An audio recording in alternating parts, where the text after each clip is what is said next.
New Tesla Model line battery tech might slash price. Is it possible that a price cut on the Tesla Model Y is coming in the future? It looks like it could happen thanks to new battery technology in the works that would allow the automaker to cut costs significantly if Tesla can figure out the manufacturing process. According to a report from Automotive News, Tesla is poised to reduce costs by increasing battery cell size and utilizing a new process to dry coat electrodes. This process could allow Tesla to reduce the price of the Model Y 4680 battery by half, which would shave approximately 8% off the total retail price, according to the report. Unfortunately, it will be a while before this new technology is ready for prime time.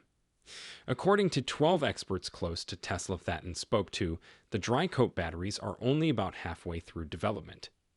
The dry coat technology that Tesla is working on came from its acquisition of Maxwell Technologies, a San Diego company that produced supercapacitors, which store energy for things that need quick, strong bursts of electricity, such as camera flashes.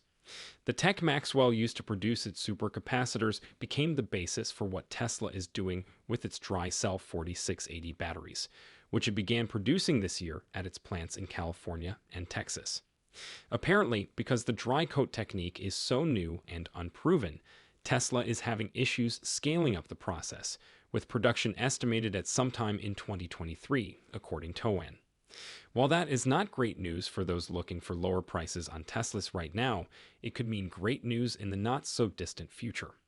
Unless something has changed, Tesla is still pushing towards its goal of producing the $25,000 EV, however realistic that may be. And if it can find a way to effectively mass-produce dry coat batteries, it has a better chance than it would otherwise.